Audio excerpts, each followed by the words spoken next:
आज मी तुम्हाला फक्त 1 वाटी तांदळापासून छानपैकी कुरकुरीत आणि मस्तपैकी असे हे भजी करून दाखवणार आहे। म्हणजेच तांदळाचे पकोडे सुद्धा तुम्ही याला बनवू शकता। म्हणजे याच्या अगोदर कधी खाल्ले नसतील कदाचित तुम्ही, हे असे मस्त भजे लागतात तयार आणि व्हायला तर इतके सोपे आहेत ना की झटकेपट तुम्ही कधीही याला बनवून खाऊ शकता। चहासोबत किंवा खोबऱ्याच्या चटणीबरोबर खूप भारी लागतात। तर चला बघूया आपण याला झटकेपट बनवायची कृती। तिकडे बघू शकता मी 1 वाटी तांदूळ भिजत ठेवलेला आहे।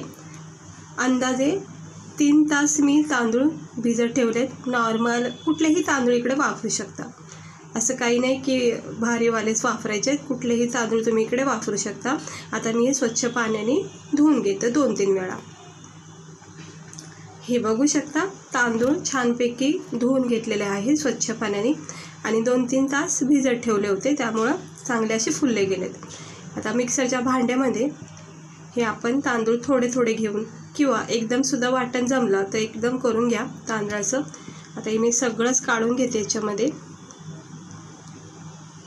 हे असं थोडं थोडं करून याच्यामध्ये टाकून अगदी थोडं किंचित पाणी टाकून याचं वाटण करायचं। इडली डोश्याचं पीठ तुम्हाला तर माहितीच असेल, जसं वाटण करतो आपण तसंच करायचं आहे याचं वाटण। अगदी पातळ अजिबातच नको आहे। हे बघू शकता याचा थिकनेसपणा बघू शकता तुम्ही। जास्त याला पातळ अजिबात वाटायचं नाही, म्हणजे वाटता वेळेस पाणी टाकायचं नाही जास्त, कमी पाणी टाकलं की याचा थिकनेसपणा याच्यामध्ये तयार होतो आणि सेम असंच आपल्याला हवे बॅटर। काय आपल्याला पकोडे बनवायचे त्यामुळे थोडंसं घट बॅटर पाहिजे। डोसे वगैरे असतं की त्याला थोडंसं पातळ बॅटरसुद्धा चालतं। आता इकडे मी 1 मोठा बटाटा शिजून घेतलेला आहे, जास्त गाळ नाही करायचं। हे बटाट्याचे तुकडे करून वाटण करून घ्या, कारण की एकदम बटाटा टाकलं कट करून तर ते जास्त लवकर असं वाटलं जात नाही। आता मी हे बटाटा छानपैकी वाटण करून घेतले, बघू शकता मस्त झालंय। 1-2 तुकडे राहिलेत पण ते नंतर मिक्स होऊन जातील। हे बघा आता याच्यामध्ये ह्याला मिक्स करून टाकायचं।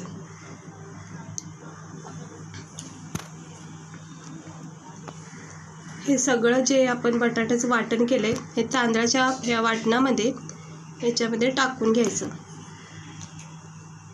आता हे सगळं व्यवस्थित टाकून घेतलंय।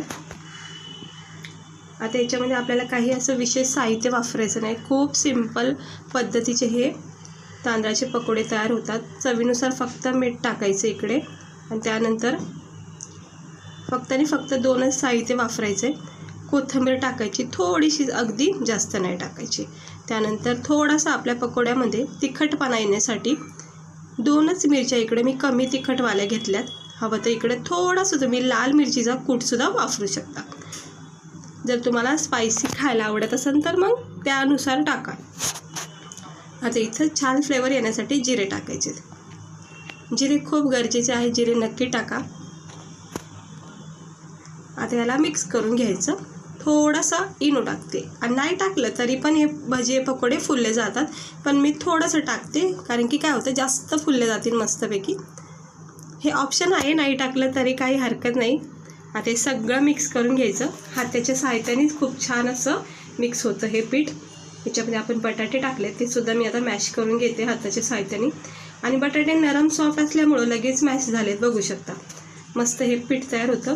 मध्ये मध्ये जरा कोथिंबीरची काडी लागते हाताला, ते काढून टाकली आहे मी आणि हे असं पीठ छानपैकी मिक्स करून घ्यायचं। जसं आपण मेंदूवडा वगैरे बनवतो किंवा दहीवड्याचं पीठ असतं बॅटर आपण मिक्स करतो ना, तसं करायचं याला 1 मिनटं आणि छान फुललं जातं। गरम तेल तापत ठेवायचं, जास्त पण अगदी धूर येईपर्यंत तेल तापवायचं नाही। थोडंसं नॉर्मल टेम्परेचर झाला की लगेच आपण ह्याच्यामध्ये हे असं चमच्याच्या सहाय्याने, मी तुम्हाला मस्त ट्रिक दाखवते, चमच्याच्या सहाय्याने याला छोटे छोटेसे मस्त असे पकोड्याचे तयार करायचे। याच्यामध्ये गरम तेलामध्ये कसं फुललं जाते तुम्ही बघू शकता। जसं जसं तेलाची याला वाफ लागते, म्हणजे उब लागते ना, तसं तसं याच्यामधला बॅटर जो आहे ना तो फुलला जातो आणि सुटसुटीत असे हे पकोडे आपले फ्राय होतात। हे चमच्याच्या सहाय्याने हे असं टाकायचं।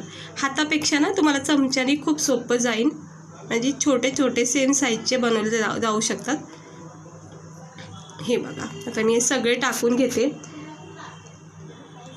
हे टाकता क्षणी बघा कसे वाटतात, पण आता 1 मिनिटानंतर तुम्ही बघू शकतात इतके मस्त हे पकोडे तयार होतात, फुलून इतके छान होतात ना,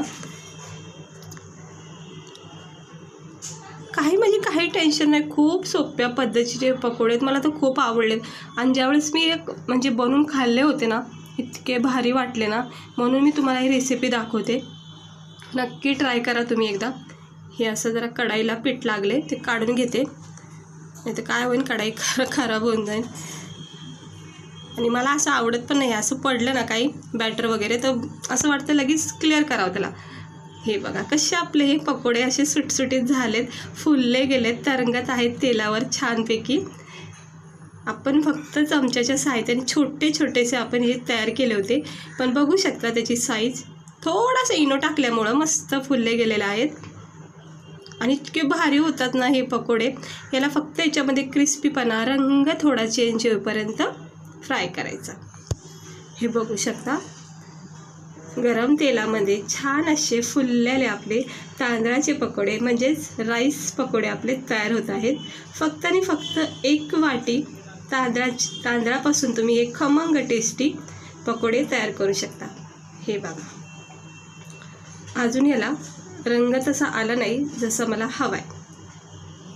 हे असं आलटी पलटी करून घ्यायचं आणि मग थोडासा याच्यामध्ये कडकपणा किंवा रंग चेंज झाला, लालसर रंग आला की मग काढून घ्यायचं. जास्त काय फ्राय करायचं नाही, नाहीतर काय होईल काढल्यानंतर आणि मग थोड्या वेळानंतर खूपच अगदीच कडक होऊन जातील, जे खातासुद्धा येणार नाही. म्हणून नॉर्मलच ह्याच्यामध्ये कडकपणा ठेवा. हे बघू शकता आता मी हे काढून घेतलेत. हे इतका इतकाच रंग येईपर्यंत फ्राय करायचे. बघू शकता मस्त झालेत आपले तांदळाचे पकोडे. ते सगळे काढून घ्यायचे आहेत. हे सुद्धा काढून घेते. हे बघू शकता मस्त झालेले आहेत. आता दुसरा बॅटरसुद्धा मी सेम प्रोसेसमध्ये टाकून घेते. चमच्याच्या साहाय्याने चमच्याच्या खाली एक छोटासा प्लेट घ्यायचं, जेणेकरून काय होतं असं हे बॅटर सांडलं जात नाही कुठे. हे बघा तरी पण माझ्याकडून पडलंच जातं कढाईवर, काय हरकत नाही. हे बघा असे छोटे छोटे, किंवा तुम्हाला मोठी साईज हवी असेल तर मोठे पण करू शकता, पण हे फुलले जातात म्हणून सुरुवातीला छोटे टाकायचे. हे बघा लगेचच 1 मिनिटामध्ये याच्यामध्ये असं फुलून मस्त याची साईज वाढली जाते. आता सेम प्रोसेसने मी याला फ्राय करून घेते.